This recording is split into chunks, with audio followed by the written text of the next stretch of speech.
today.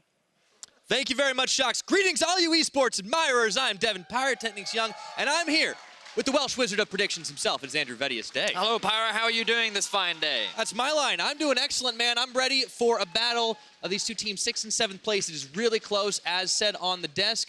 Roccat pretty much needs this one if they want a reasonable chance of making playoffs. Yes. Splyce, they're on the cusp, man. Yes, they do. And Splyce last split, they were kind of fighting for 3rd, 2nd, 4th place last split. They were kind of sitting towards the top of the standings, but this split has not been as clean for them. They struggled at the beginning to kind of adapt to the meta, and now they've reached to a point where with the meta changing once again, they feel pretty comfortable. But for Roccat, they suffered a 0-2 last week. We heard the analysts talking about it, and this week, it's kind of do or die for them. Let's see what they can bring out. Will they stick to the early game style that they found so much success with, or will they go more towards a late game, which we saw last week against Sjokz?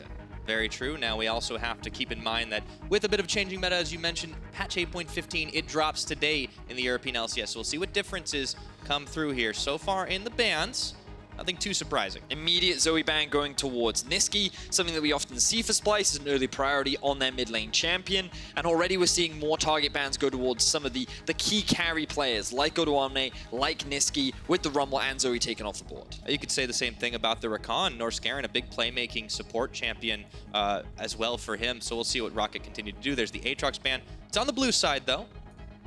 Interestingly, Roccat are saying here that we don't want to prioritize grabbing ourselves the Aatrox. Splyce looking to take away both junglers that are currently very strong still on 8.15.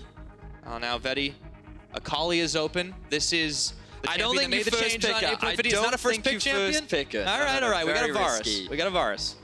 She does have quite a lot of weak lane matchups. If she does get picked, we can talk a little bit more about it, but neither of these mid laners really feel like Akali players to me. They're much more geared towards the control mages, more towards the utility. Orianna wouldn't be a surprising first pick if you're Splyce right now, given that it is something Nisqy has a lot of comfort on. It does seem like Splyce do opt for those early mid lane pickups as well. So we'll see if that continues. We've already got a Trundle locked in, so that comes in there for Xerxe most likely, and still some time on the board. What are they going to be looking to do with this champion, and what do you think they're going to add to it? With the Trundle, well, I think it's a relatively safe blind pick in the current meta, given that some of the default junglers are things like Sejuani and Gragas.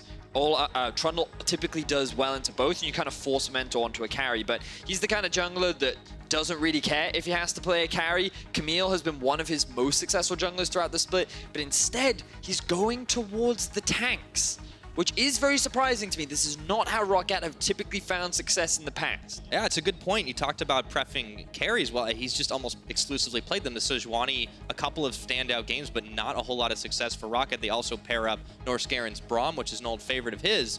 But we're already back into Splyce, and that's a quick pickup on the Gnar for Odoamne, trying to get him a preferable lane matchup as well.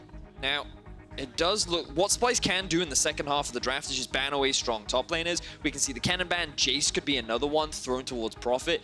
Jarvan potentially. We'll have to wait and see. But the thing is here is that Splyce haven't locked their mid laner in yet. Now, one of the big things about this patch is that Syndra was buffed. And while Orianna last patch could have been quite a safe blind pick, Syndra was something that we often saw as an answer. So I think Splyce are a little afraid to lock it in right now because they are afraid that Blanc would look to pick something like that up, give him a winning lane matchup, and then they can look to have control through that mid lane.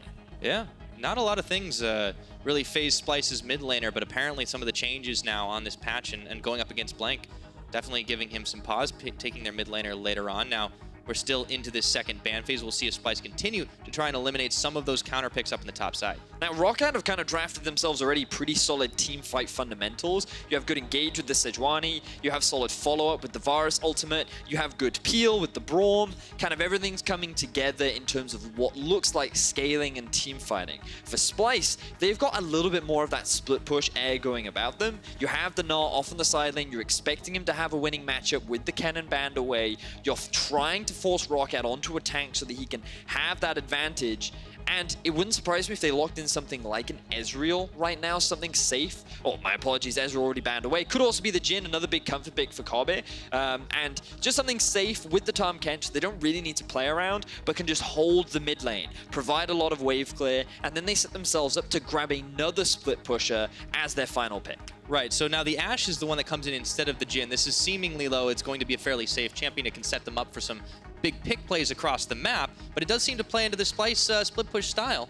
What I love about it is you already talked about the pick potential. When you are playing that 1-3-1, having it is very valuable. But also, this roster was lacking engage. With a Trundle locked in, a Tahm Kench, and a Gnar, they needed that ability to start a fight to come from somewhere. Ashe Arrow is a perfect way to kick things off. So I like that quick adaptation from Splyce. And I believe this is the first time we're going to be seeing Kobbe on that Ashe this split. All right, so Roccat, last couple of picks coming in from them. We see Blanc going for a more scaling champion in the Azir. So Roccat already seemed to be going for a little bit more of the late game, and I wonder, does this worry you? Deficio was talking about how this is something Roccat shouldn't be doing against Splyce. I agree. I think it's a dangerous path to take.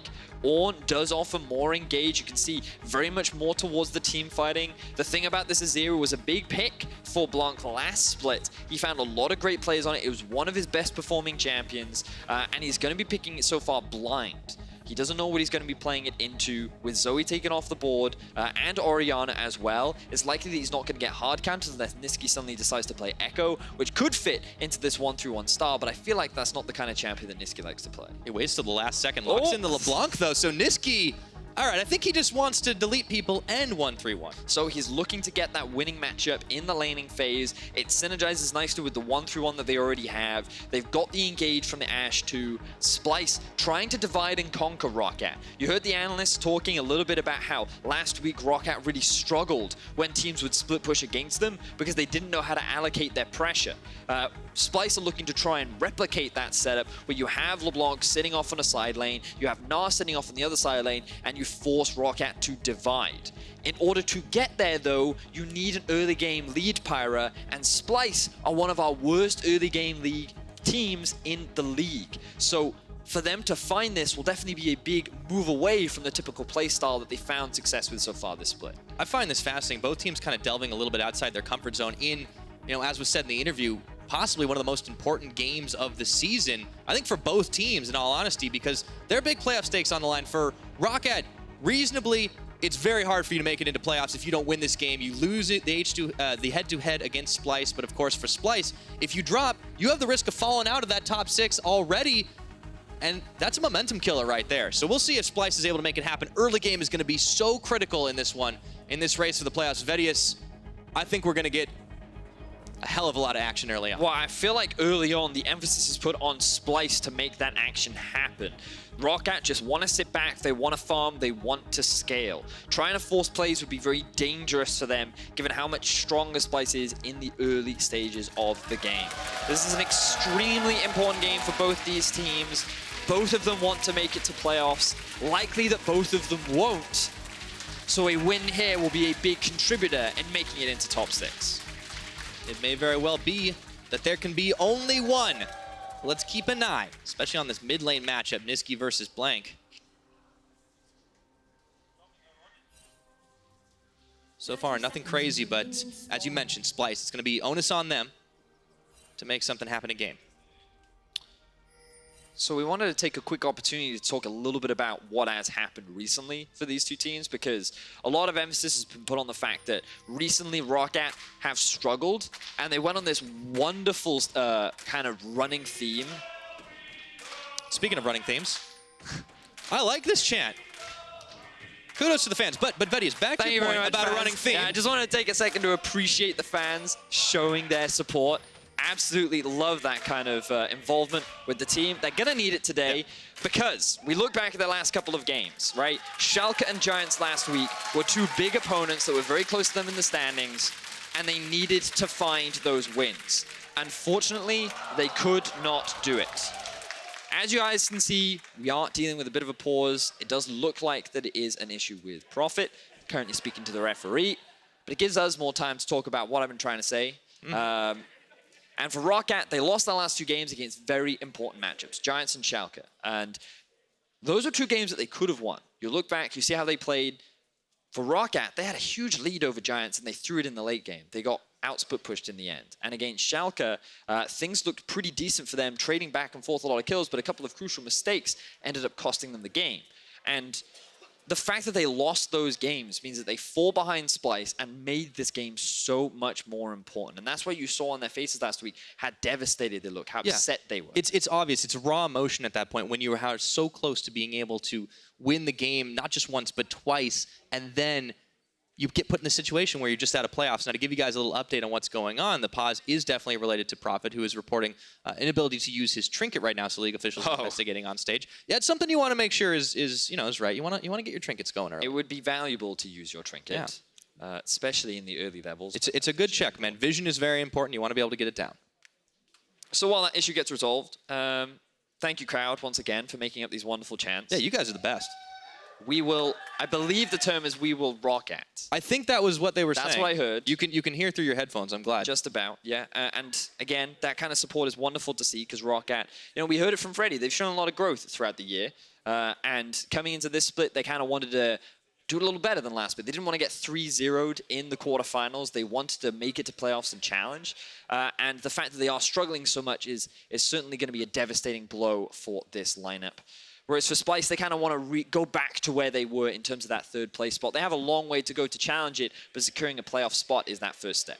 Very, very true. And it looks like we are going to be heading back into game in just a moment. But I want to touch on your point about the Roccat fan base and about how much support this team receives, because this is a team that has been in the European LCS for a long time. We've seen so many iterations from them, but in the last couple of years especially, they've been kind of known as this talent factory. They've taken players that didn't necessarily have the biggest names all across the board, and they've actually really turned them into some impressive teams. And this iteration of Roccat, this is the first time in a while that we've really had serious expectations. Freddie was talking about it earlier, that they came into the spring split keeping those kind of low. They made the playoffs against all odds, and they're trying to do it again when everyone is expecting them to make it. We are back into the game. So this gives us a bit of an opportunity now to talk a little bit more about the matchups, Pyro. We do see Leblanc versus Azir, a matchup that many people probably don't often see. We haven't seen it for a while. Leblanc is pretty powerful in the early game. You're going to notice that she jumps on you with a W. She's going to do a decent amount of damage. But with those soldiers out, Azir can trade back pretty well at level 1. The moment you hit level 2 is where things start to get a little scarier, because the combined damage of the Sigil of Manus plus Distortion combo from Leblanc can really chunk you out. The problem here for Nisqy is that he got forced away from the wave. Blanc has now gone level 2. This gives him early push over the Leblanc, and now she's going to be forced under tower and is going to lose a little bit of that pressure.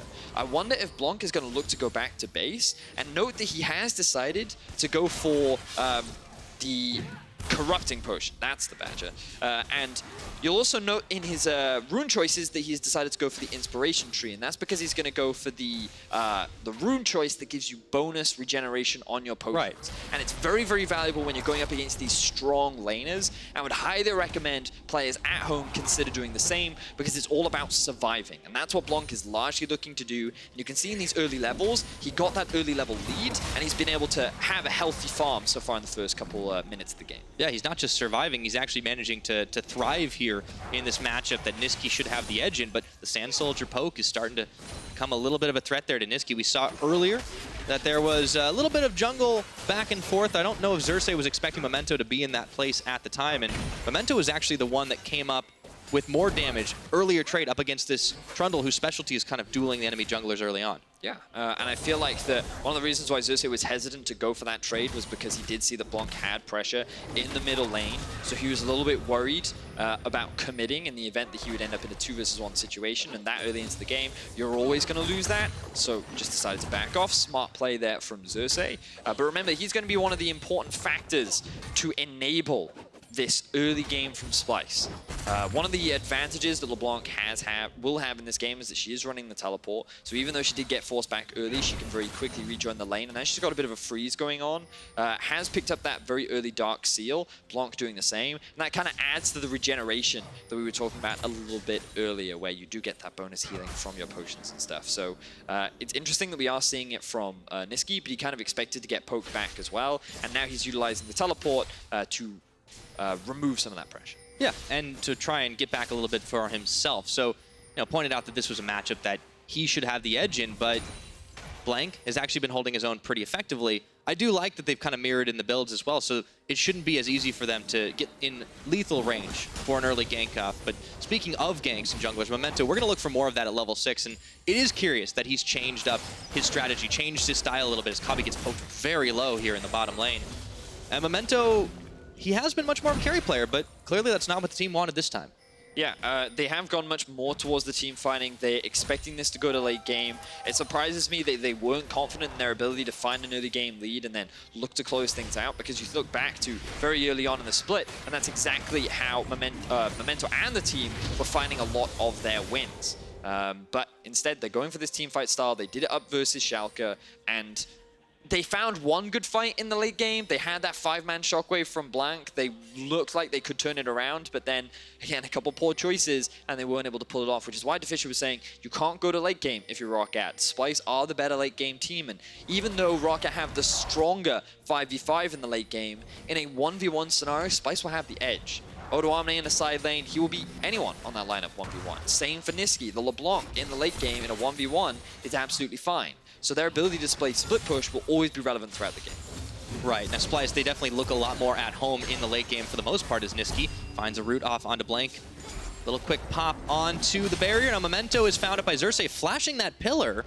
So Xerxe kind of gets him back for earlier, but let's talk a little bit about, oh, kaSing. Ooh, buddy, you got to be careful here. I was saying Splyce are comfy in the late game. They're not so comfy in the early game. As you mentioned earlier, this is one of our worst teams in the early stages of the game. So it's kind of interesting that they pick some of these laning matchups that they should be winning for, and they are still kind of falling a little bit behind despite having the gold lead. Yeah, this is definitely a move away from the typical style that Splyce have found their wins with so far this split. And I was going to talk about how Splyce are a team that hasn't really changed from spring, because this is exactly what they were like throughout the entire regular season, and it works nicely for them. They found a couple of early game advantages, but then the game would readily slow down. But often you can see like their goal difference at 15, always in the negatives. Their towers at 15, always below 1 on average. Their combined kills per minute, often very, very low. This is not a team that has ever really played towards the early game. And instead they just try to mitigate it towards a stronger mid to late game. But this time around, that is different. They are going much more towards the early game. They need to find advantages. Nisqy needs to get ahead of Blanc. Odoamne needs to be pressuring Profit. We should be seeing dives, ideally towards the top lane or towards mid, but you just need to be making plays. And if we see Splyce playing towards bot like they did last week, then you know something is going wrong in their communication, and they're only setting themselves up for failure. Yeah, this is what Laure was talking about when she interviewed Peter Dunn about how Splyce, you know, their biggest enemy can be themselves. It's this incorrect focus that sometimes can sink this team. Now, to check in with how things are going, though, we are going to have to keep an eye on Xerxe. He was hanging around that top side, but he doesn't actually go for any plays. He's now on level 6, has access to the subjugate, so he can steal some stats away from Profit. But it does seem like Splyce are hesitant to pull the trigger in the early stages of this game. But keep an eye on how Xerxe passes the next few minutes. Well, he's going to hand the blue buff over to Nisqy. And then what I'd love to see is a push in mid and then look for a dive up top. With Memento having no flash, you could also invade enemy jungle as Kobbe continues to take more harassment from HeaQ, who is playing this laning phase superbly at the moment. But I also have my eyes on Memento. Double pink wards played towards the bot side. You know, we've talked a lot about what Splyce need to do in the early game. Note how HeaQ and Norskeren do have a lot of pressure towards bot, and how much vision they've set up in this bot side river. They want to try and continue this pressure up towards the bottom side of the map. And if they secure that early tower in the bot lane, things could look really positive for Roccat. It certainly could. We'll see if they want to make a play up towards there for the time being. It's all about trying to secure some of this vision. There are so many. You've mentioned 2 pink wards. We'll talk about 3 now in this river. If anybody from Splyce even blink in that direction, Roccat are going to know about it. But honestly, Roccat just making sure that Splyce can't actually get the jump on them early on in this game. And they're building these lane leads. You see outside of the top, where it's a winning matchup for Odoamne anyways, it's a pretty hefty CS advantage for Blanc and HeaQ. Xerxe is hanging around up top here, so Profit might have to watch himself, but he is safe under tower. Blanc looking to come in, possibly intercept. This is what we wanted to see. Definitely the proactive early game from Splyce, but Roccat reading it. They're already in position to answer. Nisqy doesn't have pressure in the mid lane, so that means Blanc can get there first. Kobbe and kaSing continuing to take a lot of harassment. But I also want to take this opportunity to talk a little bit about some of the items we've got, Pyro, because note how HeaQ has picked himself up the serrated Dirk. You may have seen it on this or that. You've probably seen it in a couple of pro games right now that Varuses are shifting between whether they go full lethality or the Rage Blade build. And it looks like that HeaQ is going for a little bit more of an early game spike. Likely we'll see an early Ghost Blade into something like the Dust Blade of Drakthar. We'll also see picked up. Hold on a second, Knight. Blanc. He's okay. fine. All right. Continue your point. Yeah, he's fine. And so you'll just see full lethality, which is great in the early to mid game. But the thing about lethality is it always falls off the more armor that the enemy opposition gets. And it's great against targets with low armor, so that's where you're seeing so much pressure put onto the Ashe right now. But when you kind of look at players like Trundle and the Gnar, things will get tougher to kill them, and you will have less of a late game impact. Yeah, it's a fair point. I think it seems like Roccat are trying to kind of maybe even out a little bit of the spike and the scaling that they're going to have by giving HeaQ some earlier power, puts more on Blanc in the later stages of the game to make it happen, and maybe it's not going to hit so hard in the late game. But as we've alluded to several times, Roccat are not a team that we should be looking at late game, even though they're going to have a pretty solid team fight. It's a really weird situation that we're in right now, right? Because Roccat, they're the kind of team that we've said all split long are like, oh, Memento has to find early game leads, and then when Roccat are ahead at 15, they always win their games, and oh, that's the kind of team that they are. But there's a pattern. This time they've intentionally not drafted towards that. But also, they're not falling behind. The game is even. There's a slight goal difference, but it's very, very even. I have a theory, Vedius. Whereas Splyce are after an early game lead. It's 11 minutes in, and Memento, after losing his flash, has received 0 pressure. Blanc has not been put under any kind of pressure whatsoever, aside from that one gank that we've just seen. And Xerxe has not been able to make anything happen. We haven't seen any top lane dives. We haven't seen an Ashe arrow come out cross-map. It's one of those situations where who actually has the better late game when you think Splyce are the better late game team, but Roccat have the better late game comp. Yeah. It's a very fascinating dynamic. I have a theory, Vedius. I think they swapped pick and ban notes. Maybe. Accidentally. They left them behind stage. They picked up the wrong one. Nobody noticed until they were on stage already, and they went with it. Yeah, I mean, like, that's my working theory. The funny thing is, if they did swap drafts, then it'd be like, oh, this is very much more Roccat style, and this is a very Splyce style. And it's funny because coming into this game, we were all just like, I want to talk about the differences in style, Pyra. You know, I want to talk about how Roccat really excited about so it, early game focused, and how Memento, he's an early game jungler. He's going to be ganking a lot, probably going to be playing around like Prophet and Blanc, that's the lanes he usually plays around. And Splyce, they're just going to be more passive scaling. They're going to be more defensive. But it's Roccat who get the first tower.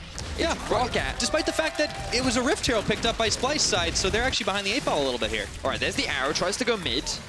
All right, gets rooted up. Nisqy doesn't have the mana to really follow through. That Sand Soldier damage, though, equalizes out. So finally, both teams kind of decide to pull the trigger on making something happen, but it was Roccat that comes up with that early tower, and it means that the gold game is pretty much even. But I mean, the thing is, right, is that Roccat have continued to have pressure bot, and I think that they were fine just conceding top. Prophet realized that they didn't have enough vision towards top side, didn't know where Nisqy was, or really Xerxe, so he didn't want to run the risk of getting killed. And they were just willing to trade towers. They knew they would get bot first. You talked about how the gold is dead even right now, and this is the best case scenario for Roccat. We already talked about how Blanc is a guy who has shown a lot of comfort last split on this Azir. If he is able to get through the laning phase as a happy little emperor, right? He's going to come in with his items fully completed. We know he can play well in teamfights. We saw his 5-man Shockwave last split. You have so much engage with Prophet and Memento. You have follow-up with HeaQ. You have so much peel for your carries with Norskeren as well, and the Azir. Like, I feel like right now, the way the game is planning out, Roccat are happy. But they have to be. I'm hesitant. Until now. Maybe now things are a little less happy. All right, a little less happy on the Emperor status, but HeaQ's taking a tower up top. This is just objective trades across the map right now. No kills. Still 13 minutes. Splyce securing a mid lane tower, they'll open up the map a lot more. It will make Leblanc's ability to find picks that much more potent.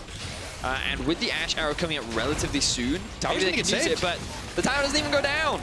Now, Roccat have multiple members. The Ashe is down bot. Trundle stealing red. If Roccat wanted, they could just push and group up as a 4-man unit towards mid. But instead, they're going to concede. And I feel like they lost a little more than they should have in the bot side of the map. All right. So Splyce will manage to keep this gold in their favor for the time being. It's about 1,000 the difference, but this is only just towers and towers in CS right now. So a little bit of extra gold in the pockets with the changing of objectives, the trading of objectives. But who really comes out ahead in this one? overall, the last 5 or 6 minutes, Vedius, who do you think actually wins here? You look at the gold and Splyce have come out ahead because they're 1,000 ahead. True, but given where they were before. Yeah, I mean, right now, in terms of the actual state of the game. Oh, Nisqy's very, very low. Yeah, that was the wrong Nisqy. But, I mean, Roccat are fine. You know, we talked a lot about it. They are scaling. First items being completed across the board. Iceborne for Profit. You've got the Nash's Tooth done now for Blanc. Cinderhulk already finished up for Memento. They're good. They're happy. They want to wait until about 20-25 minutes once that second item's done. And then they can just go, well, let's team fight. And the problem is, Splyce don't have a strong enough early game lead that they can really draw multiple members from Roccat to a side lane. You can just have Blanc quickly wave clear bot and then move up with the rest of his team. And he doesn't have to worry about being killed by this Leblanc because, well, he's not that strong. He's not that scary. So yeah. I feel like that Splyce so far haven't been able to utilize the early strength of their composition. We're now approaching 15 minutes and there are 0 kills. And while they are in a gold lead, it doesn't feel like that their composition is going to be primed and ready to utilize the strengths it does have. Yeah, I think the reliance here, if this game continues the way it is going to be on Splyce executing that split push in a way that confounds Roccat, because we've seen it happen. We've seen that recipe for success. Yes, we have. When other teams can execute a good split push that pulls Roccat apart when they want to get the split push going. Of course, as we have Paz on stage, the fans are entertaining us all with a few cheers of their own invention. They love you, Pirate. Apparently. Thank you. Thank you very much. I appreciate you guys and girls. Animated fans today. They really are. They really are, Vedius. I'm sure they're fans of you as well. Well, last time they sung a Vedius sucks song. Well, if they're not fans of you, then tell you what, I'll be a fan of you in your predictions. See? I'm all right. I'll take all right. All right's not bad. That's pretty good. Superior analyst, all right caster. Yeah, sure, Wait till Betsy gets on stage. Oh, yeah, it's going to be nuts. Spoiler alert, by the way. You guys should definitely watch that game. The fans are having a great time. It's going to be fascinating. The Betsy fans versus the Reckless fans. Who's going to be allowed? Ooh. Okay. By the way, to update everybody on what's going on, we have a report of ping spikes happening in the game as well. So League officials are investigating that as we're still paused in this one. But yeah, my ping went from 7 to 9. What do I do? No, they're still playing the 60 ping. It's remember Rift Rivals. No, but obviously it is an issue. They're going to try and get it resolved as quickly as possible once they figure out the source of it. But yeah, so far nothing has happened in this game. I mean, well, there's a few. Okay, no kills, 2 towers. There was Splyce taking not only the Rift Herald, but they also took a Cloud Dragon. That's pretty much the difference. I just summed up the first 14 minutes But unless someone dies, nothing happens, Pirate. I mean, that's kind of like what my heart tells me. Remember, I came from the LPL back in 2014. It's true. That never quite left me, to be honest. And the thing is, right, we talked a lot about how this game is very, very important, not only in terms of the standings, but being able to qualify for playoffs and like moving forward throughout the rest of the split. And so you'd imagine that both teams are a little on edge. They don't want to be the ones to take that big gamble. They don't want to make that move that could cost their team the game. And so the fact that Roccat have drafted more towards scaling and Splyce have put this emphasis on themselves to be the proactive team, you got to wonder how the pressure is weighing on them. You know, they did lose to HeaQ only last week. That did give Roccat the opportunity to close the gap in the standings. And now with Roccat securing that mid tower, things continue to go in their favor, even though they are at a slight gold deficit. Yeah, they're going to be fairly happy, though, with the way that this early game has played out. Still hanging on to that mid tower just barely as Splyce is pinging it. And talk about the HeaQ loss, man.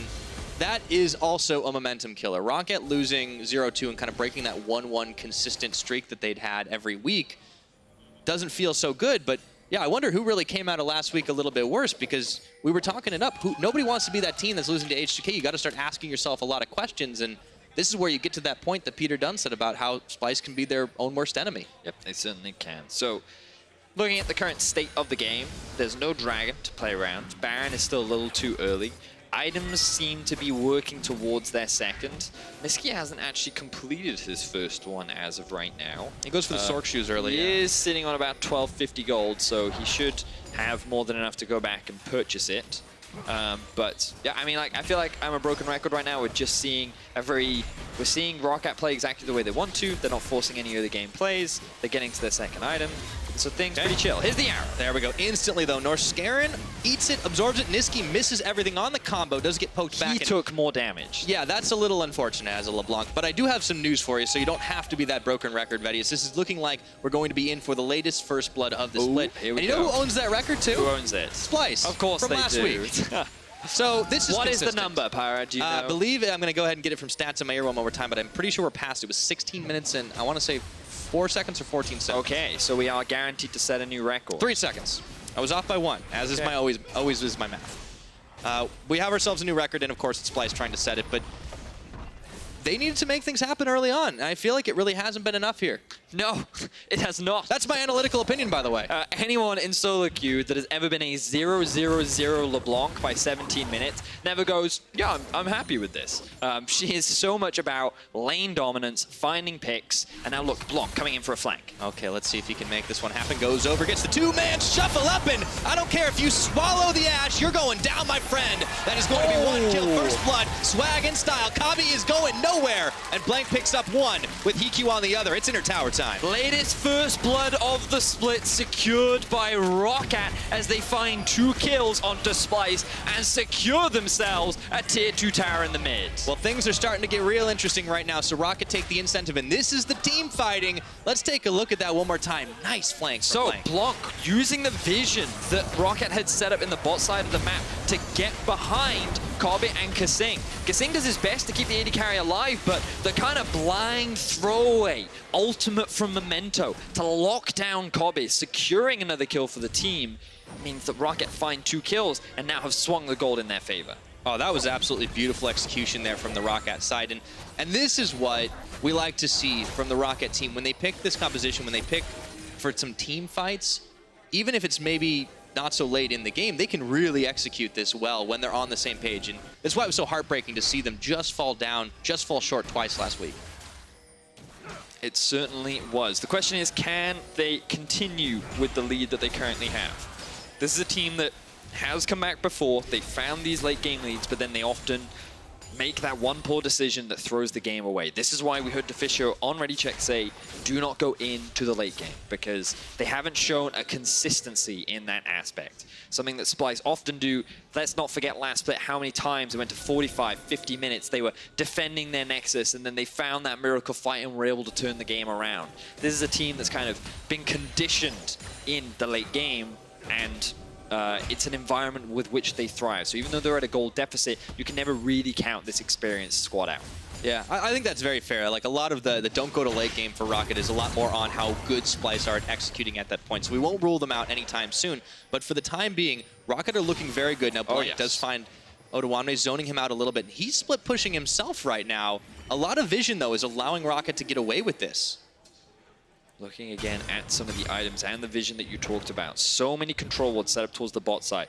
Pretty unconventional to see the Azir pushed up in a side lane so far on a, when he's not conventionally used as a split push champion, but it's because of how much vision they have. They know they have priority over the mid lane, but they still want to keep him relatively close. Ocean Drake spawns in about 40 seconds, and so by keeping this wave pushed up and keeping priority over mid and all of this deep vision down towards the bottom side of Splyce's jungle, it means that they have an easy avenue to not only play towards the Drake, but even this tier 2 in the bot lane. This is time. HeaQ senses it is going to be the time to fight. Ghost Blade, Dust Blade of Drakthar also on, and it looks like this tower only needs a few more chip shots. Nick goes down. Do Roccat feel like they want to take this fight? They get some damage, and kaSing hops Odoamne into his mount. Teleport coming through. Xerxe a little bit late to the party. Missed the memo, it would appear.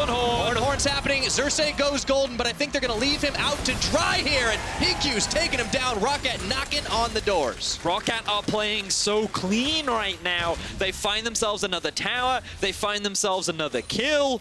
And Nisqy, he's trying to do what he can on a side lane, but he just doesn't have the wave clear. He doesn't have the tower threat that a 5-man grouped Roccat do as they make their way towards the Ocean Drake. Roccat are enforcing their will in this game right now, not allowing Splyce to play the comfortable style. So gold leads in their favor, tower leads in their favor, everything. And here is what helps seal the deal. Remember, if you want to play split push with Splyce, you need to be drawing multiple members towards your side lane. This is not what you want. Having all 5 group up in the bot lane, forcing an engage onto the weaker 5v5 squad that is Splyce, and Roccat are just getting everything that they want. They get onto the targets they need to. They forced Odo out of the fight very early on. They're able to take down Trundle thanks to their chain CC and the huge amount of engage tools that they have. And now Azir, He's completed his second item. He's going to be dealing a lot of damage. That Leblanc will not one-shot him because he's just finished that Banshee's Veil. Roccat are looking so good with a very solid gold lead 21 minutes into the game. It's going to be challenging for Splyce to come back.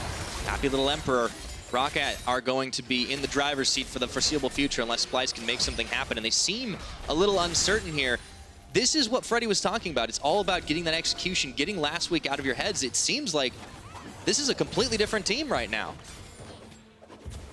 This is the Roccat potential that they talked so much about. This is what they saw in themselves that many others did not. 6 and 8 in the standings, the do-or-die game that they had to win. We've talked a lot last week about miracle runs. Roccat could look to do the same. After a 0-2 week last week, a win here would be monumental, and now they're looking for a collapse onto Memento. Memento, he does dash forward, looks for the kaSing. Oh, Memento's getting low right now, and HeaQ realizes he can't put out enough damage in time. The Ashe comes through, HeaQ flashes away. So Splyce pick up 1 kill, the rest of Roccat are out. And this is a good punish from Splyce. They noticed that Roccat got a little too overzealous, sending only 2 members of Roccat into Splyce's topside jungle when Roccat didn't quite have the support in order to help that squad get out. Odo used his teleport to set up a nice flank, and they found some easy kills. And you can just hear, look at the minimap right now. They did have mid priority, but the problem is that Varus is near his tower. He's not really able to assist. Norskeren goes over the wall because of the blast cone. Azir is in the top lane, and you just don't have the proper support to kind of disengage that situation. So Memento and Norskeren just getting a little too deep, and Splyce utilizing their TP to get a good punish. Yeah, it allows them to secure a little more vision around this Baron pit as well, which will be one of the next objectives both teams will keep an eye on, but it does mean that Roccat still, despite over-pushing, don't lose too much for the time being, and they can still get as much clear as they want on. They just don't have scuttle vision for now. Oof, that third lethality item coming in for HeaQ means that he is going to be doing a lot of damage, but you can already see some of the early armor rushes from Xerxe picking up that Gargoyle Stone the Plate. Stone Plate, yes.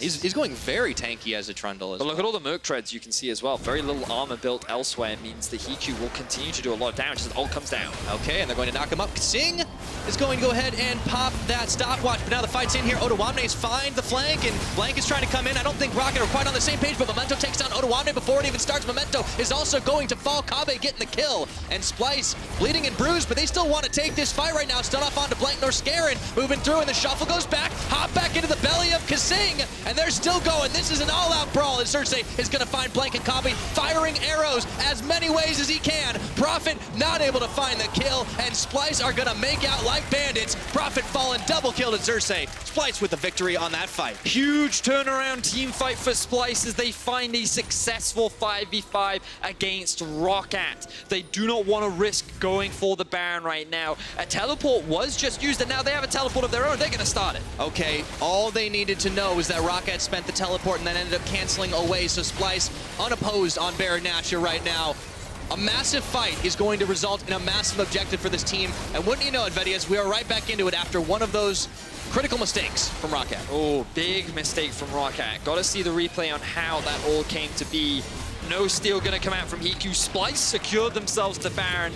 They're now back in control of the game. All right, this next replay brought to you by Acer Predator. Let's take a look at that fight again. So 2 ultis used onto kaSing is the first thing. Odo gets onto the back line, and look at how much damage he does to HeaQ by himself. That lethality poke Varus is pretty much out of the fight along with Odoamne, and Memento drops almost instantly. Now it's a 4 versus 3.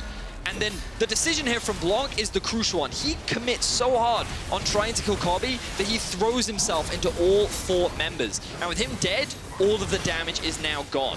So a couple of crucial plays from the side of Splyce. Odoamne getting onto the backline, kaSing providing fantastic peel with the Tahm Kench, along with Blanc diving onto the backline when he didn't have proper support. A wise Splyce were able to find a good fight there and walk away as the victors. All right, yeah, that was a crazy one. And that Acer Predator replay at the very end, Kobbe getting away, that really meant the difference between Splyce being able to pick up the Baron. So now the question becomes, what can they get off this one? Because all of a sudden, you're back to 1-3-1. Yeah, and now it becomes a lot harder for Roccat to just group up and fight because you're going to have so much pressure in these side lanes. Threatening the tower is so much more effective as the Leblanc when you have those Baron empowered minions as well. This is where Splyce can really get a lot of gold on back in their pockets. Notice the tower difference is 5-2 in favor of Roccat, yet Splyce currently sit with the gold lead. And now they're going to divide this Roccat squad up. Odoamne level 16. Prophet's not going to be able to hold him off in a side lane. Splyce in a fantastic position right now. Yeah, all off the back of that fight. It turns things around, and this is how it goes sometimes. You think you're in the driver's seat, and if you take an ill-advised fight, you get yourself caught out of position. A team like Splyce, they can collapse. So it was a disastrous start. But let's see if Splyce can keep this one going right now. 4 towers to 5. You can see Nisqy unopposed in the top lane on the split push, and his Leblanc may not have completely popped off early, but he's starting to look like he might be able to delete people. He's got some stacks on the Dark Seal. He's got 2 items, including the Luden's Echo. And now Splyce is looking towards mid lane for the rest. So unfortunate for Roccat. We talked about how their mid to late game decision making is often what lets them down, and the fight itself, you know, to engage onto a Tahm Kench, not the way you want to start these fights. You know, fighting around the Baron at that point in the game as well, you know, rather questionable. And this is why we kind of said you don't often want to play around those late game win conditions, because it's not a way in which Roccat have been able to succeed. And while things looked good in the early, everything looked great for them. They make that one crucial mistake, and now Splyce are back in control. Now, it is rather challenging against Azir to comfortably siege up against these towers. He does have a lot of poke and wave clear, but Splyce doing what they can to slowly chip away at this tower. Looking for some Roccat redemption here, trying to come back into the gold game. Still, only a couple thousand behind as we tick over into the 28-minute mark, but Splyce, full tempo control, Baron buff, still 25 seconds left for them to make use of it. Not a whole lot else to push, but they've secured most of the inner towers. It's just this one up in top that Nisqy's been unable to crack. It does seem like Splyce is more interested in moving towards the mid, though. Kobbe's starting to put out some serious damage on this Ashe, too. Yeah, you can see Roccat split across the map. This is the ideal situation for Splyce as they just chip away onto all the towers. Odoamne being one of the most lethal ones, given he is that level 16, Blade of the Ruin King and Black Cleaver. Very much a split push build. And it enables Splyce to just position around the dragon as well. But now the Baron buff has worn off. Splyce got a lot off the back of that. 2,000 gold lead in their favor right now. And things kind of reset.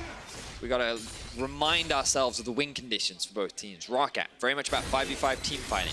Trying to force those situations where they can get an engage, ideally onto Nisqy or Kobbe, or maybe even Odo before he goes into Mega Gnar. That's the key. They need to be the ones forcing the fights. Yes. When they lost it, it was because they weren't ready to take it. It's about forcing the fights onto the right target. Absolutely. Forcing a fight onto a Not the Tahm kaSing Kench. is not the way you want to start those fights off, right? Whereas for Splyce, they want to keep the map divided. The situation that you just saw, that 1-3-1, where Roccat was forced to divide, that is the ideal setup where Splyce can go for these more skirmishes, 1v1s, 2v2s, 3v3s, and try and utilize all the teleports that they do have at their disposal to quickly find these picks, the Ashe arrow as well. But now that Roccat are able to regroup, let's see how Splyce respond. They do not want to get caught off as a 3-man in the middle lane. Yep, teleport's starting to come back up off cooldown. We're only waiting on Nisqy's before, and Kobbe's before it's all kind of over. You see that Baron power play for Splyce, of course. Not too shabby for them, and picking up a couple of towers as well is certainly going to help out. But I want to draw your attention once again to the build of HeaQ, because he is going all in on this lethality. So you mentioned it earlier, how this is not going to be as useful in the later stages of the game. What's the shelf life on that build? Well, I mean, it's fine until the enemy builds armor, and I don't see any armor. kaSing has a decent amount of armor. Xerxe has also picked himself up the stone plate, as we talked about earlier. Oh, and he's also got the Knight's Fan now. So those two targets, the lethality build, not very effective against. Kobbe, Nisqy, Odoamne, you land your Q. That hurts. That is literally taking an arrow to the knee and not being able to walk for a week. Okay. That's a little rough. Both these teams got to play tomorrow as well, so Splyce better get good at dodging. That's certainly the case. Or just build some armor. Get some plating on those knees. Working towards that fourth item as you identified. Baron going to be spawning in about 1minute 10 seconds. And this will be one of the big ones, because the way in which both teams look to play around the Baron will be crucial. If you're a team fighting team, what you often like to do is start the Baron, force the split pusher to TP in, and then you reset. Because you just want to go back, make sure that everything on the map is back the way you like it. You have the enemy team then come in and force them into a 5v5 situation, rather than allowing Odoamne to just freely hit onto the tower in the side lane. Whereas Splyce, all you want to do is stall the Baron for as long as possible, or ideally be in a position where you're in a way that you can threaten the Baron, but also have pressure on the side lanes. So making sure that you have mid priority and then can move your vision into the river will be crucial. And right now it looks like Splyce are the initial ones to get there. In terms of the control wards, there's plenty of either side. And now Roccat, you can see, look, moving up towards the mid lane, they want to try and push this back out so they can move into the river, and then they can be the ones to set up around this back. Getting a little itchy to try and pull the trigger and make a fight here. It's difficult. You've got the 1-3-1 still going for Splyce. The Sun Disc does get thrown down, and Roccat trying to make a stand and push in to try and secure up some of that Baron vision. It is about to spawn. Nisqy coming through river. And he's not going to be going that direction anymore as he sees the rest of Roccat bringing up the flank. Roccat are making moves for this pretty quickly. They're going to start it off. Now you start it. Now you try and force the teleport out from Odoamne. Profit his group with the team. Keep your eyes on Odo. Where is the teleport coming in? All right, not quite yet. He's actually calling the bluff of Roccat. Odoamne does not teleport. Now he's going to go ahead and do it. Roccat immediately peeling off the Baron. Cancel teleport from Odo. And now you reset if you're Roccat. You got what you wanted. Odoamne has used that global objective, and now Profit can go back and kind of deal with the pressure that he's throwing out. Splyce are at a risk of losing a couple of these towers, but they've been able to reposition fast enough, and that, ladies and gentlemen, is exactly how you do it against these 1-3-1s. Start the Baron, force the teleport to come out, and then you reset. You don't commit. You don't need to go for the 5v5 because you've taken all this damage from the Baron. A lot of your abilities could be on cooldown as well. So you just disengage, you reset. And now you'll see how Roccat, once again, grouping up as 5, and they're going to look to try and force a fight again. This time, though, Odo can't TP in, and they'll be more inclined to go for the full-on 5v5 fight. So it's going to force Splyce to dance to the tune of Roccat. Sitting in the middle, Norskeren hunting around the side, sniffing for something. You can hear the Ghost Blade popped. HeaQ wanting to try and find that arrow damage. Odoamne nearly filled up on the Gnar bar, though. If there is ever a time that Splyce can fight, that would be it. Yeah, so Roccat waiting for the Gnar bar to run out, and then I'd love to see them try and force an engagement. Splyce are in this tricky predicament where ideally they want to have Nisqy off on a side lane, but him TPing in for a flank is not the best way to utilize a Leblanc. He wants to kind of chip someone out, but it's so hard because you have a Banshee's Veil on top of Blanc, you have the peel from Norskeren, and you also have the Edge of Night on HeaQ that adds that extra bit of magic resistance. So Nisqy doesn't even have a good target to kind of chunk out before the fight even happens. So now Roccat have priority over mid, they have the mid-wave control, and now they start the Baron. Let's see if they can get this fight that they so desperately want. Instantly peeling off, Xerxe coming through, throws the pillar down. That's going to be it, though. So Roccat, a little bit squeamish here. They don't want to go all in unless they can find themselves a pick, and it's Odoamne who hops away. Still taking damage from the Sand Soldiers, but Gnar bar nearly back up and available. Splyce still stacking in the middle. There's a minion wave pushing in bottom. Roccat have not responded to it just yet. It looks like they will send HeaQ down there eventually. Yeah, they're going to send HeaQ because they don't mind him using his teleport a little bit earlier into the fight.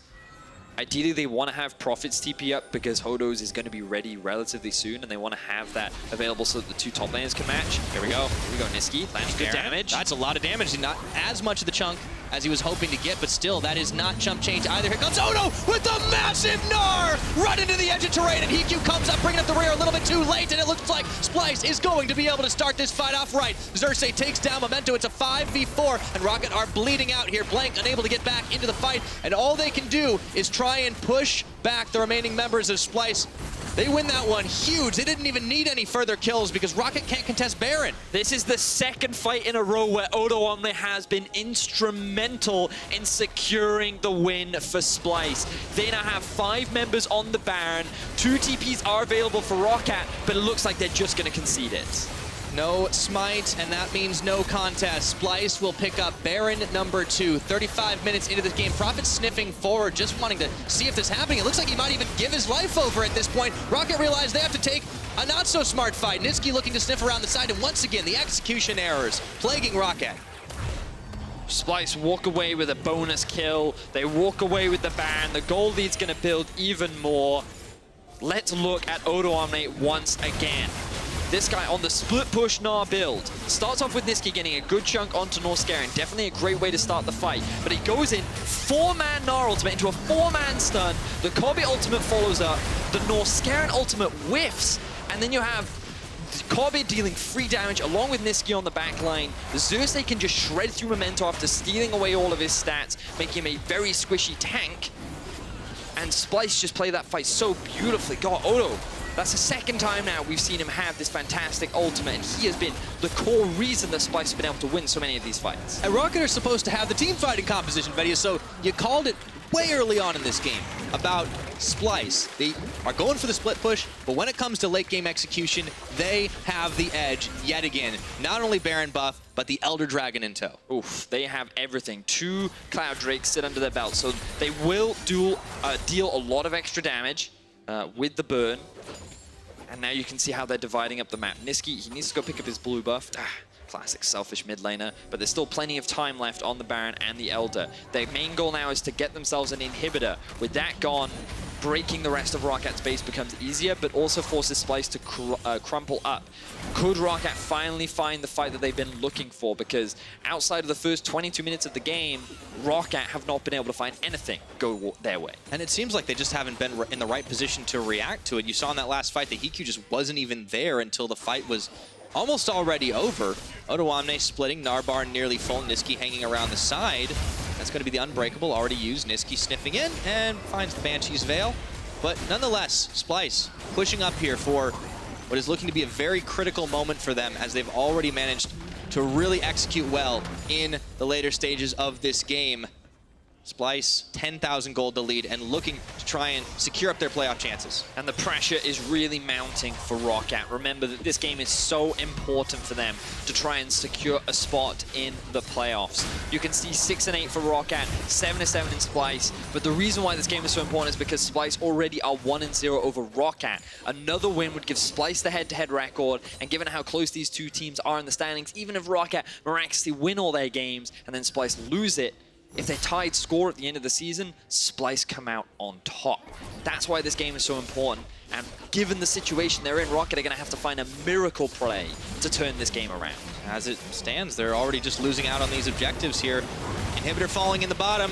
It seems like the game plan, all according to it. Odoamne sitting inside the base in Mega Gnar form, and Roccat unable to really do anything, but watch as these are slowly chunked down. Kobbe starting to put out insane damage. You see the Infinity Edge, of course, for him, as well as the Lord Dominic's. And even Odoamne is pestering Roccat inside of their own base, and no recourse here.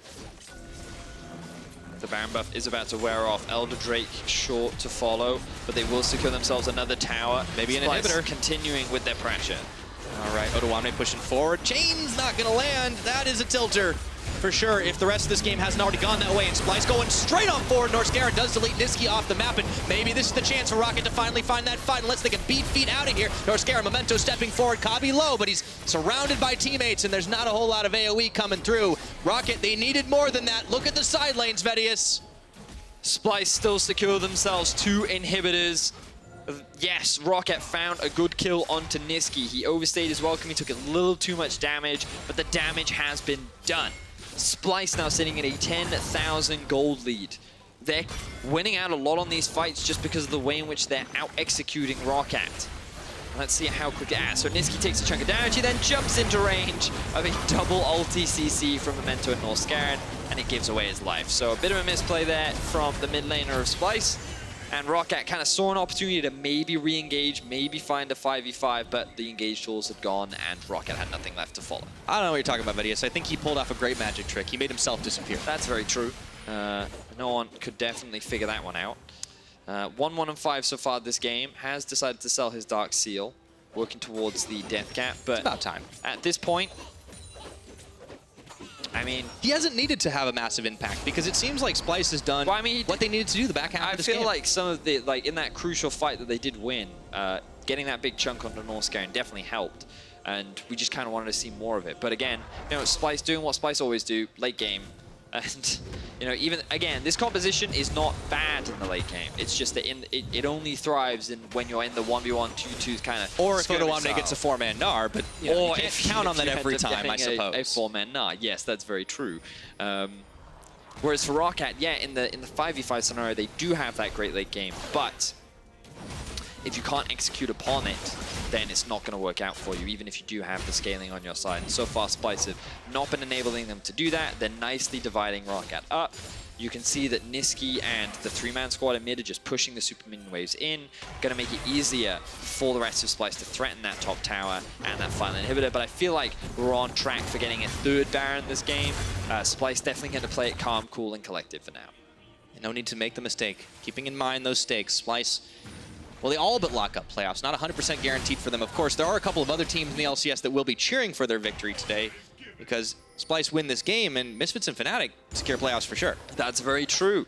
Misfits and Fnatic could look to lock in a playoff spot, yet the seeding is yet to be decided, and those games will be crucial throughout the next 2 weeks. As you can see, Misfits will be going up against H2K next with their sub Xerxe on the starting roster. So we'll see how that pans out for them later on. For now, Roccat still on base defense duty. Baron going to be spawning in about 30 seconds. They have no vision in that area, so likely they will have to face check. And so far, we've already seen how quickly Memento melts when Xerxe ults him into the rest of the team, just killing him.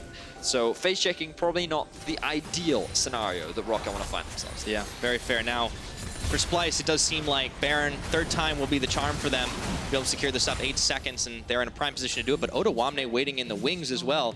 Nisqy on the bottom lane has his teleport up and available. Splyce holding all the cards in this.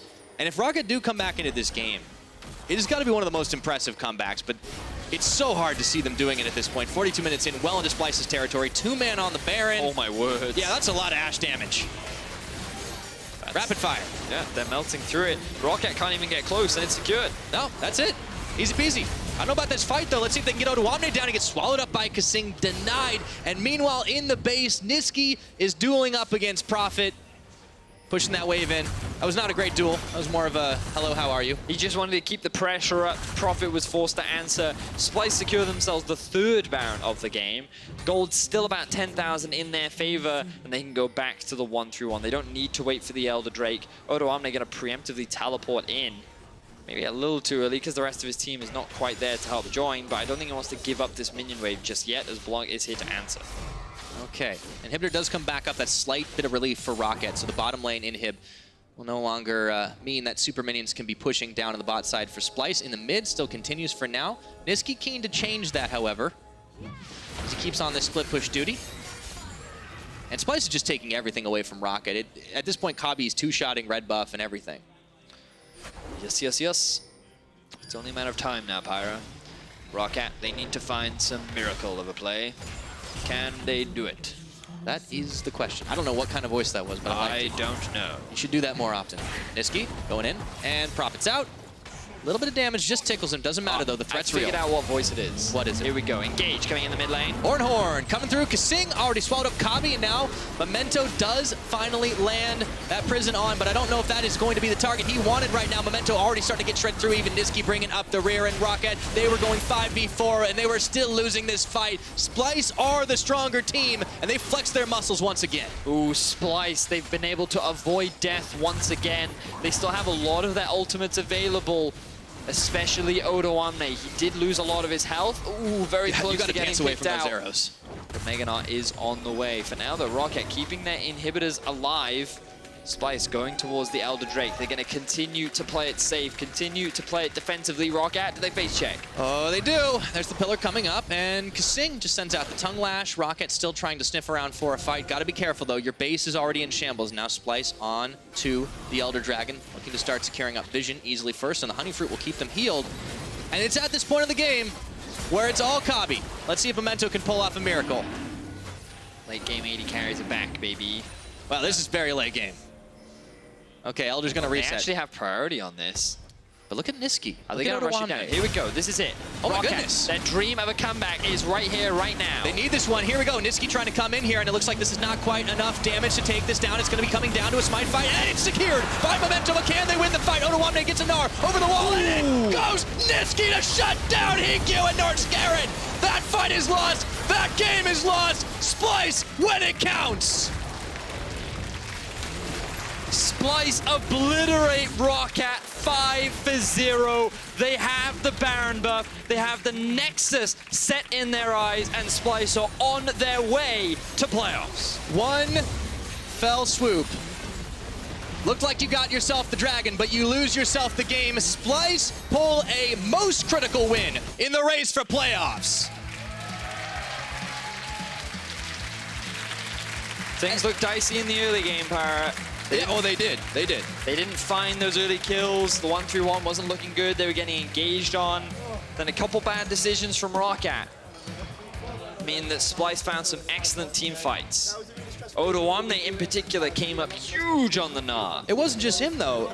I talked about how in the very early game, Nisqy did not get a whole lot of crazy kills, the flashy lane dominance that we expect, but you just got to look at that last fight. He comes around the side, and poof, there goes Roccat. Definitely offered value in the late game, but it was all for me about Odoamne and kaSing as well. The amount of consumes that he was throwing out in the clutch moments, keeping those pivotal members alive when they needed to be saved, absolutely monumental. And while this is devastating for Roccat, this was the game that they needed to win. Unfortunately, they weren't able to pull it off.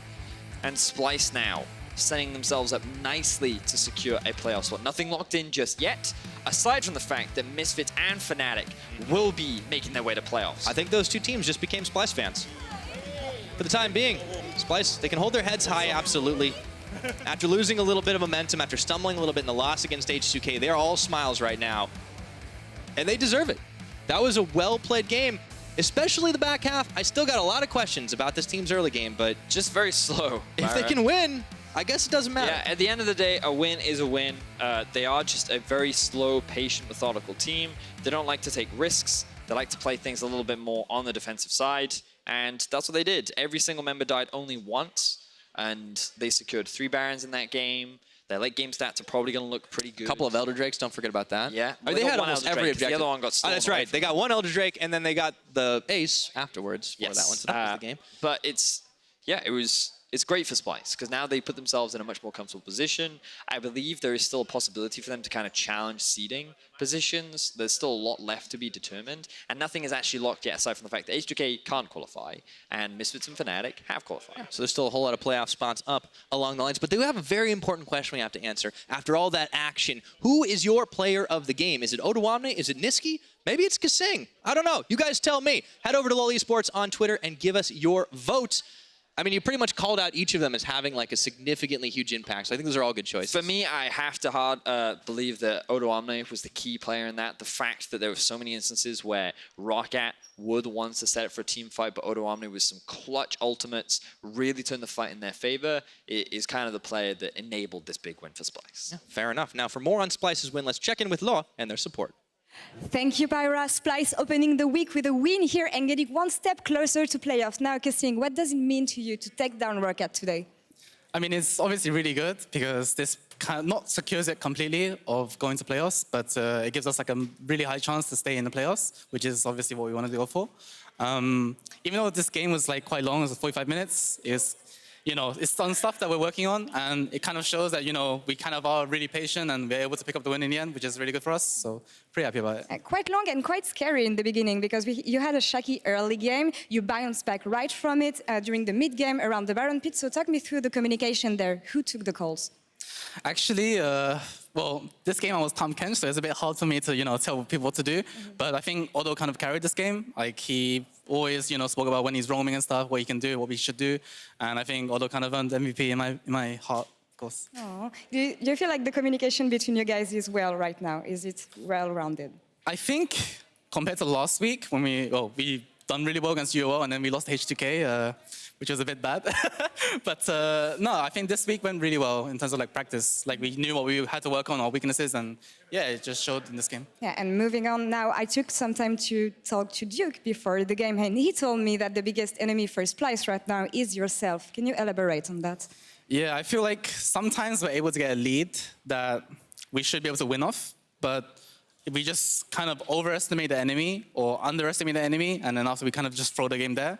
And I just feel like sometimes we just have to stick to the basics and kind of like, know when to go in or when to pull the trigger when it's possible. And that kind of, we have to be able to overcome this, and then eventually we'll be a better team. And that's something you'll have to remember for tomorrow as you will be facing Fnatic. Now, thank you for joining me today, and more on this game, let's head it over to Sjokz for post-game.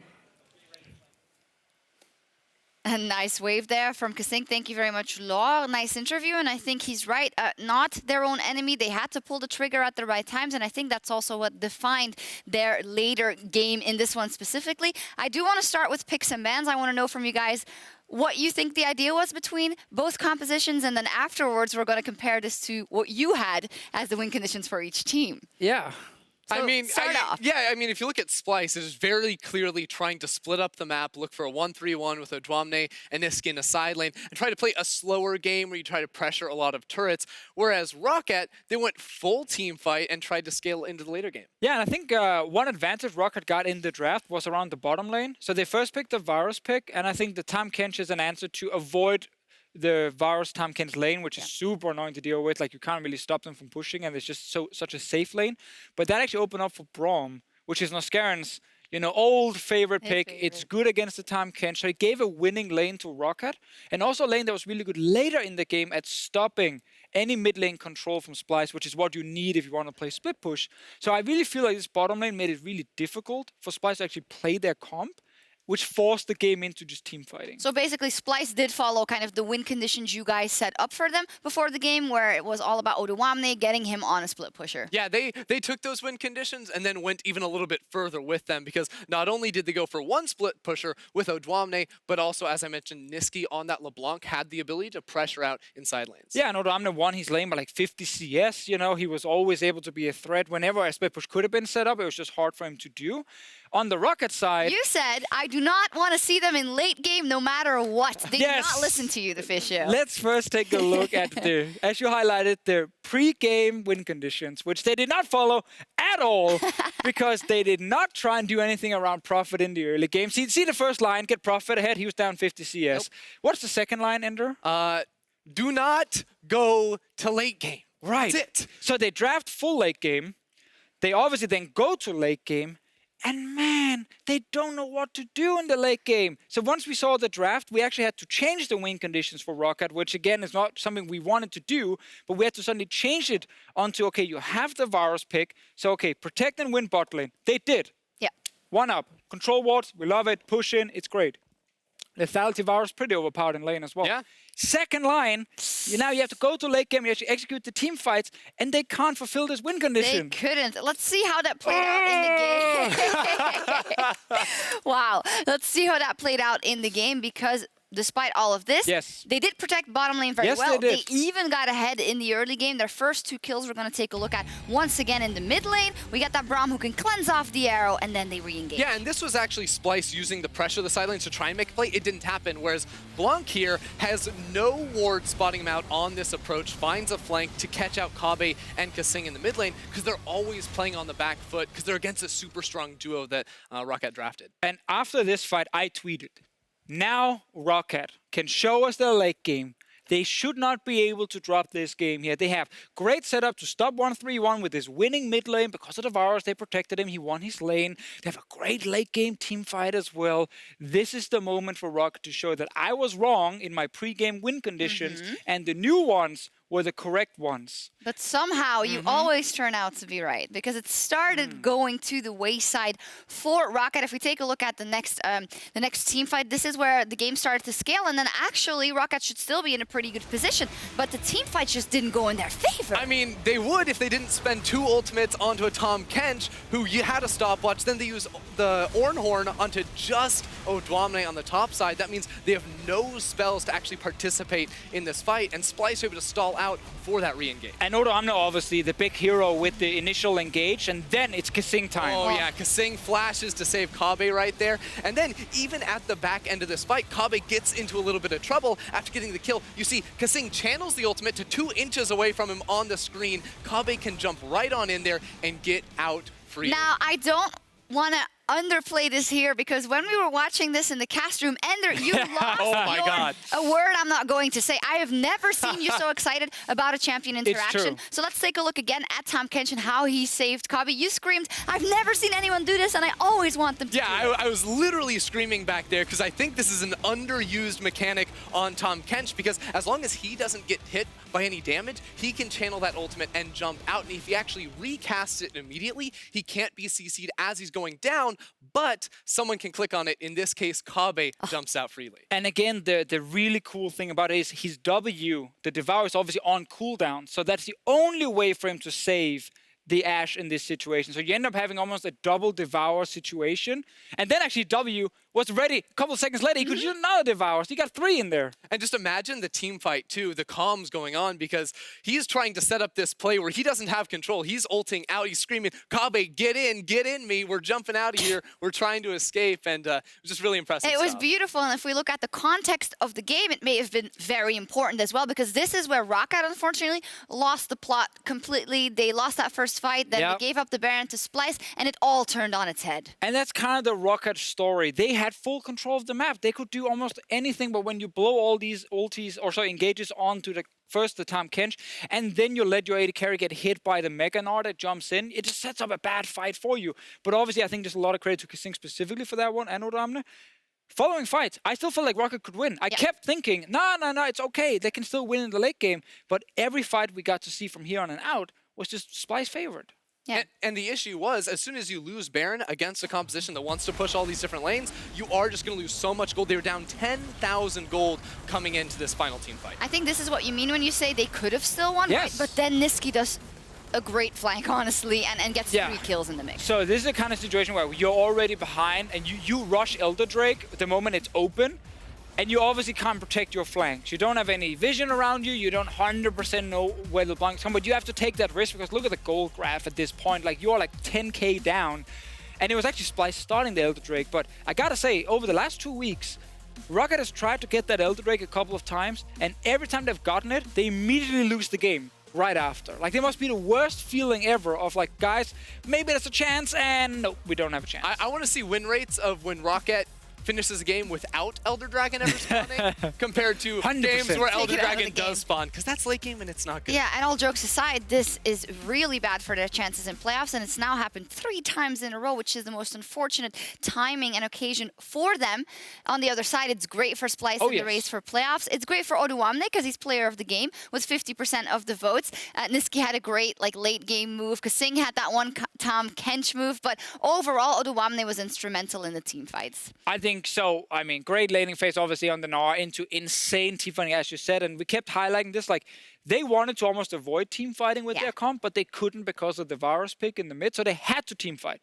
And then you had to outplay a composition that was actually better than yours. So that was very impressive from Splyce. Yeah, and it was even more impressive because he went for a pure split push build with Black Cleaver into the Blade of the Ruined King, got a Wit's End, More and damage than Mega Gnar. later on. Bam! Got so much damage when you throw him into the wall, but he's so squishy too that it meant he had to make that engage really pay off because he was going to die pretty much instantly after. And this is probably where the experience of someone like Odoamne or Gnar pays off because he knows how far he can go. This is why you sign Odoamne and not a rookie top laner, because you know you can get something like this when you need to win a game that gets you into playoffs. And that is exactly what they did. They won versus Roccat Splyce, and with that take a huge step towards playoffs. They also indirectly make Fnatic, or directly, however you want to look at it, make Fnatic and Misfits Gaming lock playoffs at least. That is not the biggest surprise that these two teams are in playoffs, but the battle for that bye in the top 2 is still very much open. It also makes the route of Roccat and Giants extremely difficult. The likelihood of them qualifying for playoffs has now fallen below 5%. Crazier things have happened, so we'll see what happens, and also secures Vitality and Sjokz at least a tiebreaker for playoffs. They could still lose that tiebreaker, but this is why we said beforehand, Splyce winning means that their chances are much more secure, and it also kind of locks the top 6 more in place. It's becoming very hard for Giants or Roccat to win now. Because again, Splyce is the team that Giants and Roccat have to bump out of the playoff picture. They're the ones sitting in 6th right now, the gatekeeper. As you say, if Roccat loses that team, now it's not in their hands anymore. Giants really do need to win out to have that chance. Let's have this conversation later after Giants play Fnatic. And if Giants win that game, suddenly the whole discussion around his top 6 lock, reckless too. It's starting again. It's based on 50-50 odds, and Splyce could go on an epic losing streak right now as well, right? They lost to HeaQ last week. Anything can happen. We're just keeping the dream alive, but it does look pretty Giants have to win, obviously. Well, later tonight in Game 4, Rekkles is going to make his return to the Fnatic lineup, as said, as they try and take down Giants, who are on their way towards a miracle run. But our next matchup is also a good one. Misfits Gaming versus H2K. See you in 3.5. Okay, let's see if he can make this one happen. Goes over, gets the two-man shuffle up, and I don't care if you swallow the Ashe, you're going down, my friend. That is going to be one kill, first blood, swag in style. Kobbe is going nowhere. Xerxe a little bit late to the party, missed the memo, it would appear. Ornn's happening, Xerxe goes golden, but I think they're going to leave him out to dry here, and HeaQ's taking him down. Moving through, and the shuffle goes back, hop back into the belly of kaSing, and they're still going. This is an all-out brawl, and Xerxe is going to find Blanc and Kobbe, firing arrows as many ways as he can. Enough damage to take this down. It's going to be coming down to a smite fight, and it's secured by Memento. But can they win the fight? Odoamne gets a Gnar over the wall, and in goes Nisqy to shut down HeaQ and Norskeren. That fight is lost. That game is lost. But you lose yourself the game. Splyce pull a most critical win in the race for playoffs.